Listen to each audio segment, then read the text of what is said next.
सभी ज्योतिष प्रेमियों एवं ज्योतिष सीख रहे भाई बंधुओं एवं बहनों को मेरा नमस्कार। आज मैं आप लोगों को सूर्य जो है द्वादश भाव में किस प्रकार से फल देते हैं उसके विषय में आपको जानकारी दूंगा। आइए देखिए, किसी भी लग्न की जो है जन्मपत्री हो, किसी भी लग्न की हो, कोई ज़रूरी नहीं, किसी भी द्वादश लग्नों में किसी भी लग्न की हो, यदि मान लीजिए लग्न में आपके सूर्य बैठ गया तो सूर्य लग्न भाव में किस प्रकार से फल देते हैं। तो लग्न भाव का कारक होकर के सूर्य जब लग्न में बैठ जाता है तो ऐसा जातक उग्र स्वभाव का होता है, तेजस्वी होता है, उग्र स्वभाव का, तेजस्वी, स्वाभिमानी, महत्वाकांक्षी होता है, ठीक है। और जो है प्रभुता से युक्त होता है, प्रभुता से युक्त होता है, मध्यम कद का होता है और लाल रंग, जो उसके शरीर का रंग होता है वो लाल रंग का होता है। और ऐसा जातक बुद्धिमान, आत्म रूप से बलवान, आत्मा से आत्म रूप से बलवान माने आत्म बलवान, तेजस्वी होता है, ठीक।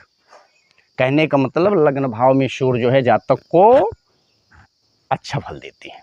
जब सूर्य द्वितीय भाव में होता है सूर्य, तो नैसर्गिक रूप से जो है क्या है, क्रूर ग्रह है।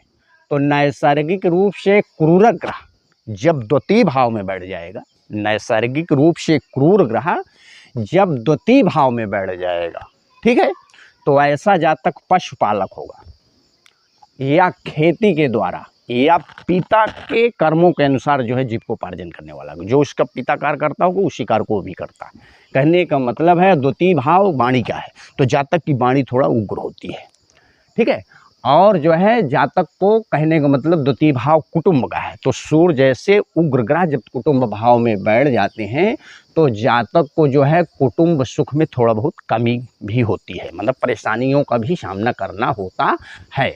और जातक का जो है पैसा, क्योंकि धन का कारक है, सूर्य जो है लक्ष्मी का कारक है और द्वितीय भाव में बैठ जाता है, जातक को धन देता है, ठीक है। जातक जो है धन देता है, मतलब जातक धनार्जन करने वाला, उत्तम रूप से धनार्जन करने वाला होता है, पशुपालक होता है, खेती करने वाला होता है, ठीक है, राजकीय कार्यों के द्वारा धनार्जन करने वाला होता है। लेकिन जातक की आँखों में थोड़ा बहुत दृष्टिमंदता रोग रहता है, रतौंधी जैसे, ठीक। और जातक की वाणी में जो है थोड़ा उग्रता रहती है। अब जब सूर्य तृतीय भाव में आ जाते हैं तो सूर्य जो है नैसर्गिक रूप से क्रूर ग्रह होकर के जब तीसरे भाव में बढ़ जाता है तो ऐसा जातक जो है राजा के समान पराक्रमी होता है, राजा के समान पराक्रमी होता है, धैर्यशाली होता है, सहिष्णु होता है, सहनशील होता है, ठीक है। और जातक अत्यंत पुरुषार्थी होता है और अपने पुरुषार्थ के बल पर जो है बड़े से बड़े कार्यों को साध्य बना लेने वाला होता है। जब सूर्य चौथे भाव में आ जाता है तो चौथे भाव में सूर्य जो है, कहने का मतलब है कि सूर्य चौथे भाव में जब आ जाएगा तो जातक के मातृ सुख में कमी हो जाएगी, जातक के मातृ सुख में कमी होगी, या जातक अपने माता से अच्छे ताल्लुकात नहीं, संबंध नहीं होंगे, या जातक की माता जो है स्वास्थ्य से थोड़ा मतलब कमज़ोर होगी, या जातक के मातृ सुख में, भूमि सुख में और वाहन सुख में जो है जातक के क्या करता है, कमी पैदा करता है। जातक के मातृ सुख में, वाहन सुख में और भूमि सुख में सूर्य जो है कमी पैदा करता है, ठीक। अब जब सूर्य पंचम भाव में बैठ जाता है, ठीक, क्योंकि यहाँ बैठ करके सूर्य जो है दिग्बल से हीन हो जाता है। चतुर्थ भाव में सूर्य जो है वो दिग्बल से हीन होता है और दसम भाव में दिग्बल से युक्त होता है, दिशा का बल प्राप्त हो जाता है। जो चतुर्थ भाव में दिग्बल से हीन हो जाता है तो जातक को कहने का मतलब है कि भूम, वाहन, मातृ आदि सुखों में कमी पैदा करता है। जब सूर्य पंचम भाव में आ जाता है तो पंचम भाव जो है, कहने का मतलब है पंचम भाव विद्या बुद्धि का है, तो यहाँ बैठ करके जातक को अत्यंत बुद्धिमान, ठीक है, बुद्धिमान बनाता है। विद्या बुद्धि के क्षेत्र में जातक जो है सफलता प्राप्त करने वाला होता है, ठीक है। और जातक को कहने का मतलब संतान पक्ष में कन्या संतति का सुख प्राप्त होता है, लेकिन पुत्र संतति के सुख में जो है जातक को अनेक बाधाओं का सामना करना होता है। और जातक जो है, कहने का मतलब जातक, ये पंचम भाव प्रेम का है, इसलिए जातक के प्रेम जो है सुख में भी कमी होती है, ठीक है। अब जब खष्ट भाव में बैठ जाता है तो नैसर्गिक रूप से कुरक ग्रह जब छठे भाव में पापी भाव में बैठ जाता है तो वो अत्यंत बलवान हो जाता है। ऐसा जातक क्या होता है, शत्रुमान्य होता है। ऐसा जातक शत्रुमान्य होता है और जातक का स्वास्थ्य जो है उत्तम रूप से होता है, अर्थात जातक का स्वास्थ्य जो है मतलब रोगों से बचा रहता है। जातक का शरीर जो है वो रोगों से बचा रहता है और जातक जो है अत्यंत कर्मठ, परिश्रमी, मेहनती होता है। ठीक, जब छठे भाव में और जातक को जो है मामा पक्ष से भी थोड़ा बहुत फायदा होता है। जब सप्तम भाव में सूर्य बैठ जाता है तो नैसर्गिक रूप से जो है कहने का मतलब है कि क्रूर ग्रह है। ठीक, अब जब सप्तम भाव में बैठ जाएगा तो जातक की जो स्त्री होगी वो भी स्वाभिमानी होगी, मतलब लाल रंग से, मतलब उसके चेहरे का जो रंग होगा वो लाल होगा, लाल रंग से युक्त होगी, स्वाभिमानी होगी, उग्र स्वभाव की होगी, और कहने का मतलब है उग्र स्वभाव की होगी और तेजस्वी होगी, और अहंकार से युक्त होगी।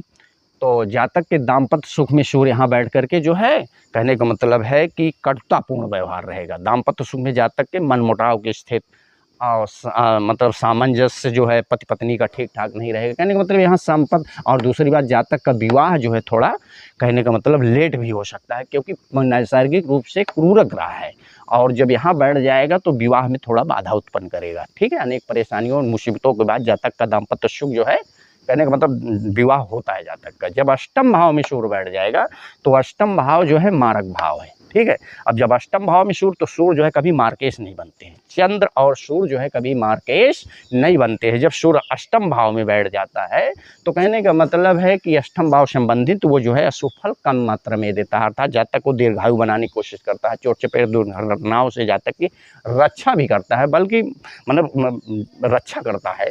और जातक को जो है कहने का मतलब है कि जातक ज्योतिष प्रेमी होता है, जातक आध्यात्म चिंतन से भी युक्त जातक को बनाता है। ठीक है, और जातक जो है कहने का मतलब धन संग्रह में जातक के थोड़ा बहुत कमी होती है। अब नवम भाव में जब सूर्य बैठ जाता है तो नवम भाव भाग्य का स्थान है, सूर्य भाग्य का कारक है। तो ऐसा जातक क्या होता है, धर्मनिष्ठ होता है, और जातक ज्योतिषी होता है, जातक उदारवादी होता है, तपस्वी होता है, तेजस्वी होता है, आस्तिक होता है, परोपकारी होता है। मतलब नवम भाव संबंधी जातक को जो है सूर्य भगवान शुभ फल ही प्रदान करते हैं नवम भाव में बैठ करके। ठीक है, अब जब दसम भाव में बैठ जाएगा सूर्य तो दसम भाव में दिग्बल से युक्त होता है क्योंकि दिशा का बल प्राप्त हो जाता है। तो जब दसम भाव में सूर्य बैठ जाता है तो ऐसा जातक दिग्बल से युक्त होकर के अत्यंत बलवान हो जाता है। तो ऐसा जातक जो है राज्य कृपा से युक्त होता है, राजा की कृपा से युक्त होता है, या जातक सरकारी नौकरी करने वाला होता है, या जातक उच्च पद प्रतिष्ठा मतलब उच्च, जब सूर्य यहाँ बैठ जाएगा तो जातक को सरकारी कार्यों से जो है धन लाभ प्राप्त कराने वाला होगा जातक। और जातक को कहने का मतलब यश कीर्ति से युक्त भी बनाता है और जातक पिता का जो है आज्ञाकारी होता है, जातक को पिता का भी सुख प्राप्त होता है, जातक के द्वारा पिता को भी सुख प्राप्त होता है। कहने का मतलब है कि दसम भाव में बैठ करके सूर्य अत्यधिक शुभ फल जो है जातक को प्रदान करते हैं क्योंकि सूर्य यहाँ पर जो है दिग्बल से युक्त होता है। तो यहाँ बैठ करके सूर्य जो है जातक को राजकीय कार्य होत या सरकारी कार्य होत या सरकारी ठेकेदार ठेके कार्य होत जो है जातक धनार्जन करने वाले, जातक सरकारी गवर्नमेंट उच्च पद प्राप्त करने वाला होता है। ठीक है, कहने का मतलब जातक सरकारी कार्य होत जो है अच्छा धन लाभ प्राप्त करने वाला होता है और जातक पिता का केयर करने वाला होता है। जातक का पिता भी जातक की केयर करने वाला होता है, यश कीर्ति ऐश्वर्य से जातक युक्त होता है। और जातक कहने का मतलब है कि यहाँ बैठ करके सूर्य जो है जातक को उत्तम रूप से फल प्रदान। जब लाभ भाव में सूर्य पहुँच जाएंगे तो नैसर्गिक रूप से कहने का मतलब है क्रूरक ग्रह है, तो जब लाभ भाव में बैठ जाएंगे तो जातक को उत्तम धन लाभ प्राप्त होगा। जातक सरकारी कार्य हो, राजकीय कार्य हो या कानून के कार्य हो, जातक उत्तम रूप से धन लाभ प्राप्त करने वाला होगा। अब सूर्य जब व्यय भाव में पहुंच जाएगा तो नैसर्गिक रूप से कहने का मतलब है कि क्रूर ग्रह है। अब जब व्यय भाव में पहुंच जाएगा तो ये काल पुरुष का जो है पैर है, तो जातक का कहने का मतलब है कि जातक पैर में चोट प्राप्त करने वाला होगा या जातक पैर से हानि प्राप्त करने वाला हो। चोट चपेट मतलब जो है जातक पैर में प्राप्त करने, जातक के बाईं आँख में भी दोष होगा। और जातक जो है कहने का मतलब है कि जातक जो है बाहरी स्थानों से मतलब बाहरी स्थानों में जातक का जो है प्रसिद्धि प्राप्त करने वाला होगा, बाहरी स्थानों में जातक प्रसिद्धि प्राप्त करने वाला होगा। और जातक जो है कहने का मतलब है कि जातक जो है व्यय भाव संबंधित मतलब व्यय भाव में बैठ कर सूर्य जातक को कहने का मतलब है कि व्यय करवाएंगे। ठीक है ना, मतलब उत्तम मतलब मध्यम रूप से जातक व्यय करने वाला होगा, कहने का मतलब विशेष रूप से नहीं। ठीक, मेरा व्हाट्सएप नंबर 7985489342 है। यदि मेरी वीडियो आप लोगों को अच्छी लगी हो तो कृपया मेरे चैनल को लाइक शेयर एवं सब्सक्राइब कीजिए। धन्यवाद।